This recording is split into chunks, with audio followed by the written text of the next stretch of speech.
Hello everyone, कैसे हैं आप लोग। मेरा नाम है आलोक पांडे और केमिस्ट्री मेंटर। आज मैं लेके आया हूं केमिकल काइनेटिक चैप्टर की अगली वीडियो। आज के लेक्चर में हम पढ़ने वाले हैं फर्स्ट ऑर्डर रिएक्शन और उससे related time period, half life, graphs और बहुत सारे न्यूमेरिकल्स। तो बिना टाइम वेस्ट किए अपनी क्लास को स्टार्ट करते हैं।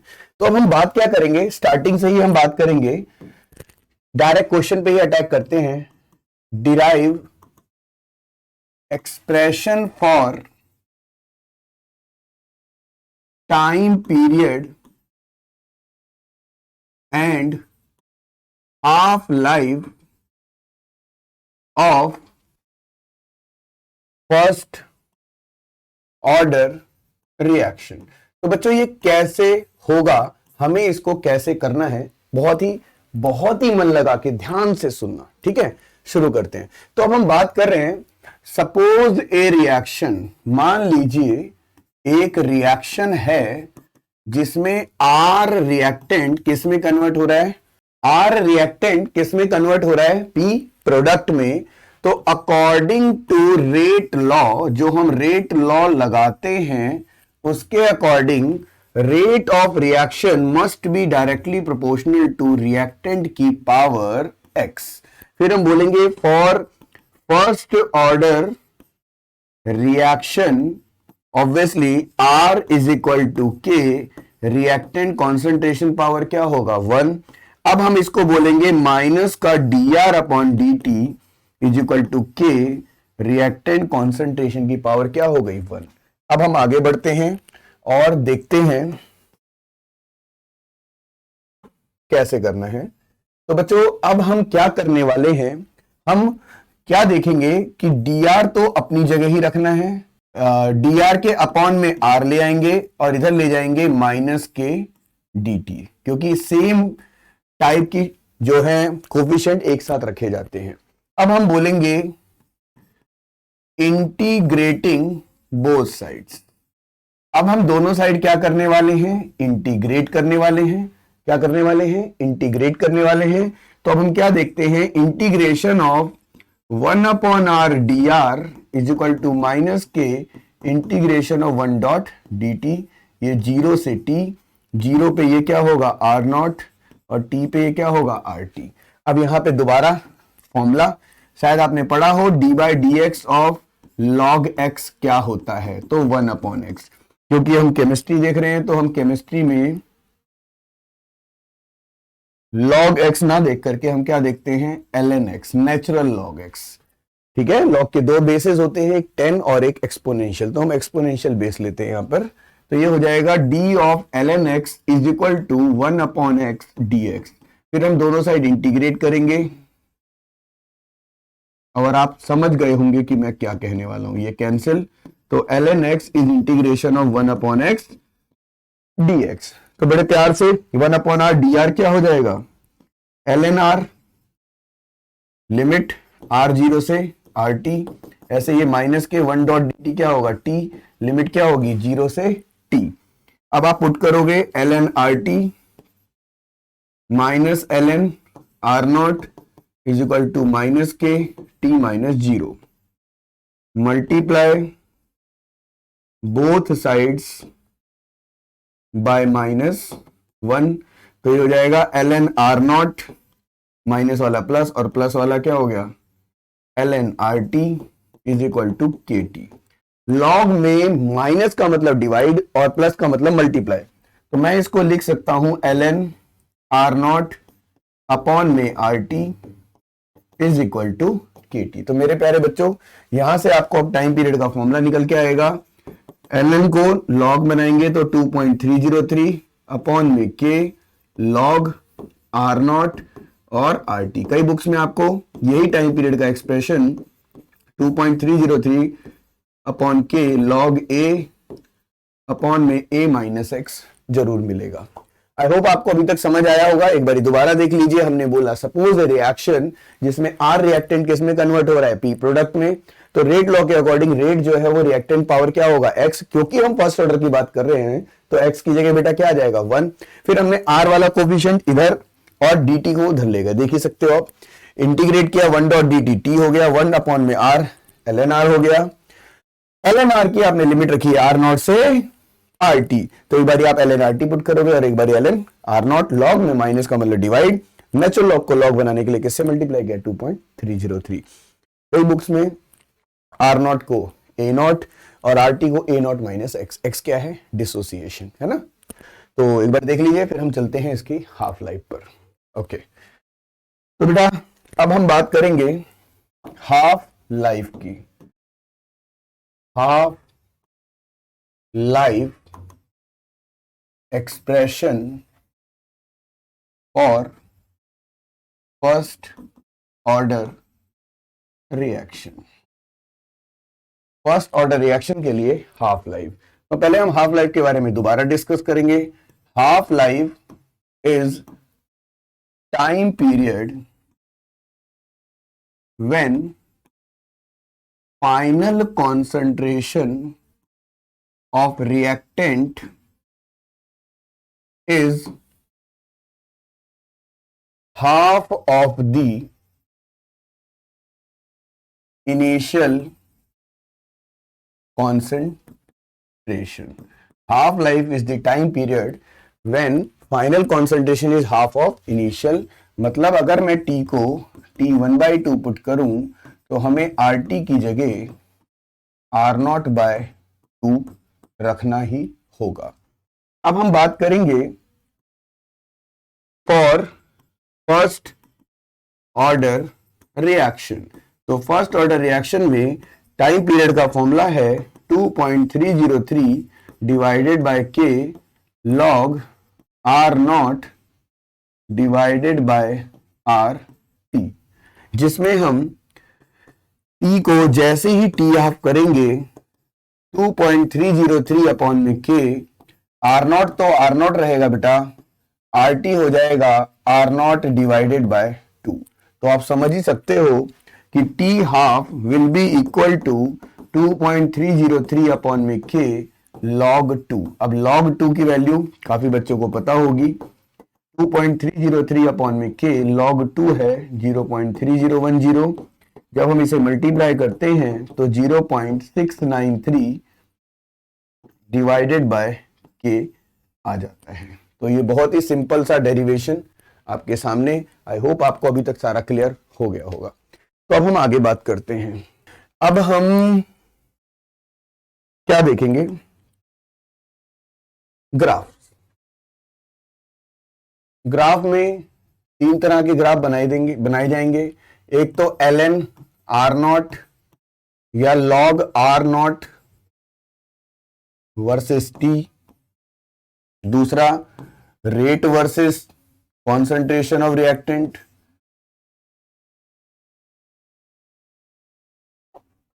एंड तीसरा ग्राफ हम यहां पे प्लॉट करेंगे तो वो होगा half life versus reactant concentration. तो अब हम क्या करने वाले हैं, हम सिंपल ग्राफ को क्रॉस चेक करेंगे। जब हम बात करते हैं ln R वर्सेस T तो ग्राफ बिल्कुल वैसे ही बनता है। इसलिए कई बार क्वेश्चन भी पूछा जाता है ग्राफ देने के बाद कि बताओ कौन से ऑर्डर का ग्राफ है। तो ग्राफ में अगर सिर्फ R0 रखा होता, ग्राफ सेम होता तो वो जीरो ऑर्डर, लेकिन ln या log लगा हुआ है तो वही ग्राफ कौन सा हो जाएगा, फर्स्ट ऑर्डर। बहुत ही ध्यान से मेरी बात को समझना। अब हम बात करते हैं रेट वर्सेस T। तो रेट कैसा था, डायरेक्टली प्रोपोर्शनल, आपको याद होगा R is to k reactant की पावर 1 डायरेक्टली। दूसरा यहाँ पे हाफ लाइफ का फॉर्मूला क्या है 0.693 अपॉन में के, तो ये तो कोई कनेक्शन नहीं है, तो ये कैसे जाएगा पैरेलल टू एक्स एक्सिस मतलब कांस्टेंट। आई होप अभी तक आपको सारा समझ में आ गया होगा और एकदम एग्जैक्टली आपके माइंड में सेट हो रहा होगा। क्लियर है। अब पॉइंट आता है कि लॉग की वैल्यूज आपको याद है कि नहीं। तो बेटा लॉग की कुछ वैल्यूज मैं आपको याद करा देता हूं, जैसे कि लॉग के पहले फॉर्मूले बता देता हूं। लॉग ए इंटू बी जब भी आएगा तो आपको क्या करना है, log A plus log B. इसके अलावा log A divided by B जब भी दिखे तो आपको करना है log A minus log B. Log A power x आपको कभी भी दिखे तो आपको करना है एक्स लॉग ए। और log 1 0, log 2 0.3010, log 3 0.4771, log 4 0.6021, log 5 0.6990, log 7 0.8451, log 10 1 और नेचुरल log x को आप 2.303 log x कहते हो। ln x का मतलब होता है log एक्सपोनेंशियल बेस x और log x का मतलब होता है log 10 बेस x। तो आई होप आपको ये समझ में आया होगा। मैं साइड हो रहा हूं, इसको फटाफट नोट करिए। अब हम करेंगे बहुत सारे क्वेश्चंस। तो बात करते हैं, सामने आपके एक न्यूमेरिकल है एनसीईआरटी का 4.16, the very important question of NCERT. एक एक क्वेश्चन एनसीईआरटी का इस टॉपिक पे हम कवर कर लेते हैं और बहुत ही इजी वे में ये चैप्टर आपको समझ भी आ रहा होगा। तो अब हम देखते हैं क्या करना है। तो बेटा rate constant for a first order reaction, मतलब के की वैल्यू आपको गिवन है कितनी, 60 सेकेंड इनवर्स। अब कितना टाइम लगेगा जब कॉन्सेंट्रेशन 1/16 हो, तो आप लेट कर लोगे कि आर नॉट कितना है, आर नॉट ही है, लेकिन जो आर टी है वो कितना हो जाएगा, आर नॉट अपॉन में 60। तो टाइम पीरियड का फॉर्मूला बताओ, 2.303 अपॉन में के log are not divided by क्या है, आर टी। तो 2.303 अपॉन में 60 लॉग आर नॉट और आर टी की जगह आर नॉट बाय 16 इस टाइम पीरियड। तो टाइम पीरियड आ गया 2.303 डिवाइडेड बाय 60 लॉग 16, मतलब 2 की पावर 4 है ना, 2 2 जा 4 2 जा 8 2 जा 16। तो 2.303 अपॉन में 60 इंटू 4 लॉग 2। तो 2.303 अपॉन में 60 इंटू 4 और लॉग 2 कितना होता है 0.3010। इसका मल्टीप्लाई आपको पहले से पता है। तो ये 2 2 जा 4, ये 30, फिर ये 15, तो ये हो गया 0.693 अपॉन में 15 सेकेंड टाइम। तो ये चीज आगे आप सॉल्व कर लेना, रेस्ट इज योर, केमिस्ट्री हमारी, मैथ आपकी। तो बड़े ही आसानी से आपको ये क्वेश्चन समझ में आया होगा। आई होप बहुत ही आसान भी लगा होगा। अब हम बात करते हैं अगले क्वेश्चन की। क्वेश्चन क्या कहता है, क्वेश्चन कहता है एक न्यूक्लियर एक्सप्लोजन हुआ। आपने हिरोशिमा और नागासाकी का नाम सुना होगा। कहा जाता है बच्चे आज भी वहां लूले लंगड़े पैदा होते हैं। क्यों? क्योंकि वहां जो बम फटा था वो एक चेन रिएक्शन थी। जैसे मान लीजिए यूरेनियम से बेरियम, क्रिप्टन, फिर नेपोलियन, प्लूटोनियम, स्ट्रोंशियम, रेडियम, ऐसे रिएक्शन चेन चलती जा रही है। तो वहां पे जो बच्चे पैदा होते हैं उनकी बोन्स में कैल्शियम की जगह क्या घुस जाते हैं, ये रेडियोएक्टिव एलिमेंट, जो बोन्स को डिफॉर्म या कमजोर बनाते हैं, जिससे बच्चे वहां पे लूले लंगड़े पैदा होते हैं। इसी के ऊपर यहाँ पे क्वेश्चन है, इसी तरह का क्वेश्चन है। ड्यूरिंग न्यूक्लियर एक्सप्लोजन जो स्ट्रोंशियम 90 जो एक रेडियोएक्टिव एलिमेंट है with half life of 28.1 years, कितनी हाफ लाइफ है 28.1 ईयर। आगे बढ़ने से पहले ही मैं आपको हाफ लाइफ का यूज करा देता हूं।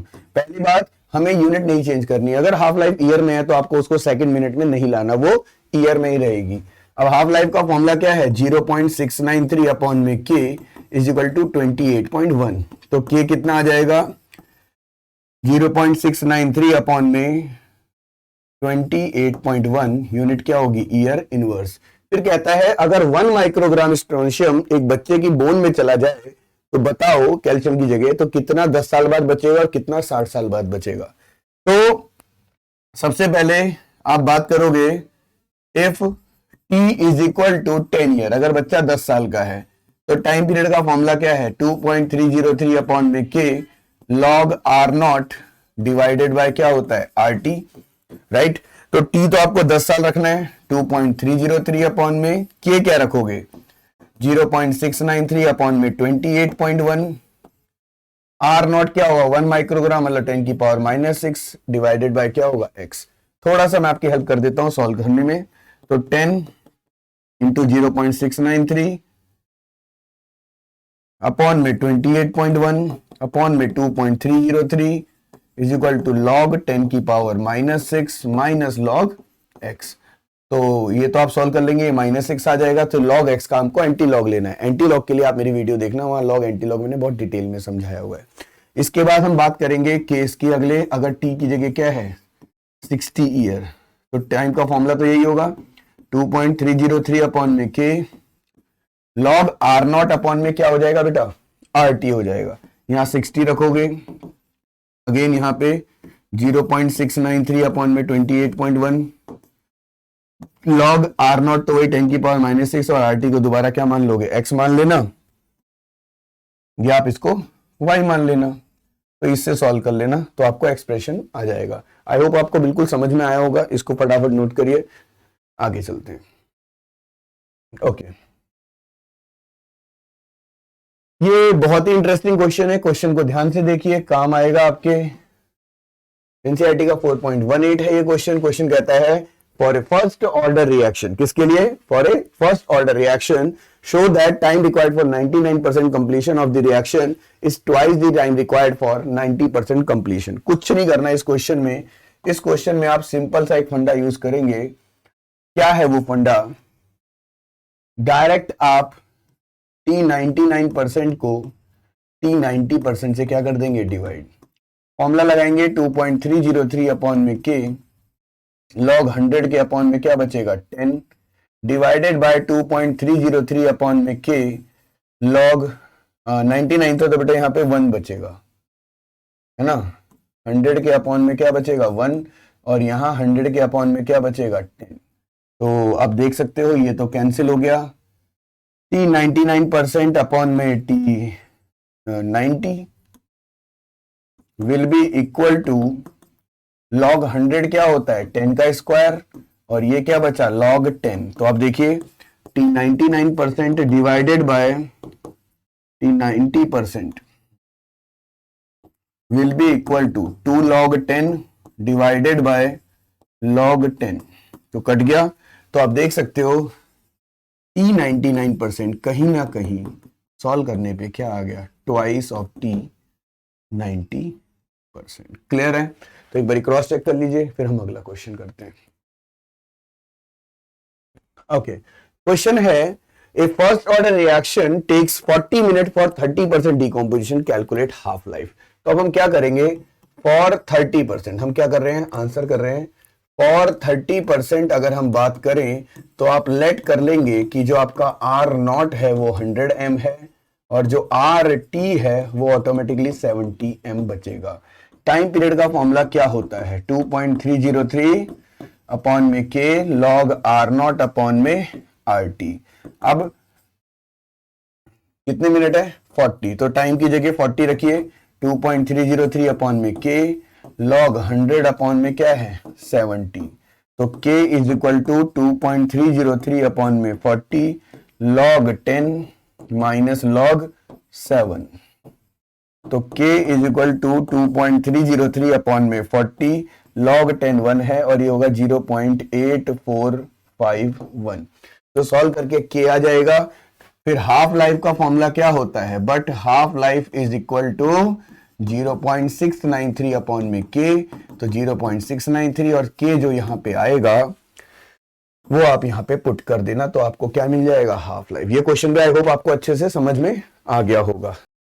नेक्स्ट क्वेश्चन, ये क्वेश्चन बड़ा ही फेमस है। क्वेश्चन का नंबर देखिए कौन सा है, क्वेश्चन नंबर 4.21 ऑफ एनसीईआरटी। ये कई बार आपको बोर्ड एग्जाम में और कॉम्पिटिशन में भी मिल जाएगा। क्वेश्चन कहता है the following data are obtain for the first order reaction for decomposition of SO2Cl2 at constant volume. ये रिएक्शन गिवन है, ये एक्सप्रेशन है। तो आपको इसमें निकालना क्या होगा, तो इसमें आपको पहले के सॉल्व करना है, ठीक है। इस क्वेश्चन में थोड़ा सा डेटा मिसिंग है। आपको निकालना था इसमें कि calculate the time period when concentration is 0.65 m 0.65 atm। तो मैं क्वेश्चन कराता हूं, बहुत इजी है। जिन बच्चों के पास एनसीईआरटी होगी वहां से देख भी सकते हैं। सबसे पहले SO2Cl2 किस में ब्रेक कर रहा है, SO2 में और साथ में Cl2 में। इनिशियली स्टार्टिंग में आप इसको क्या बोलोगे 0.5, ये 0, ये 0। फाइनली 0.5 में से मान लो x गया, यहां भी x पहुंचा और यहां भी x पहुंचा। तो अगर हम बोलेंगे P फाइनल क्या है, तो बेटा 0.5 minus x plus x plus x सबका टोटल कर दिया, जो कि आपको गिवन है कितना 0.6। तो सॉल्व करके x की वैल्यू 0.6 आ गई। अब उसको यहां पे आप 0.1 आ गई, इसको उठा के यहां पे पुट करो तो ये P नॉट रहेगा। ये P नॉट कितना है 0.5 atm और जो P फाइनल रहेगा वो 0.5 माइनस 0.1 मतलब 0.4 ATM हो जाएगा। अब आप फॉर्मूला लगाइए। टाइम पीरियड का फॉर्मूला क्या होता है? 2.303 अपॉन में k, R not upon R T की जगह आप क्या रखोगे? पी नॉट अपॉन में पी टी। टाइम हो गया 100, 2.303 अपॉन में के, लॉग पी नॉट कितना है? 0.5 और पी टी कितना है? 0.4। के इज इक्वल टू 2.303 अपॉन में 100 लॉग 5 माइनस में क्या आएगा? लॉग 4। के इज इक्वल टू 2.303 अपॉन में 100 लॉग 5 क्या है? 0.6990 लॉग 4 क्या है? 0.6021। आई होप आप यहां से सॉल्व करके क्या निकाल लेंगे? के। Very interesting. नाउ अब आपको रेट निकालना है, तो R इज इक्वल टू के, पी की पावर क्या होगा? 1। के आपका कहां से निकला? यहां से। और P आपका कितना लेना है? 0.65 की पावर 1। तो इससे सॉल्व करके रेट निकल जाएगा। और बहुत बहुत बहुत आसान क्वेश्चन था ये। तो मैं उम्मीद करता हूं आपको ये टॉपिक समझ में आया होगा। अगली वीडियो में मैं आपको और भी इंटरेस्टिंग फैक्ट के साथ रिलेट कराऊंगा। आज की वीडियो के लिए इतना ही। मैजिक ऑफ मॉलिक्यूल्स के लिए अपनी फैमिली में जोड़ने के लिए थैंक यू।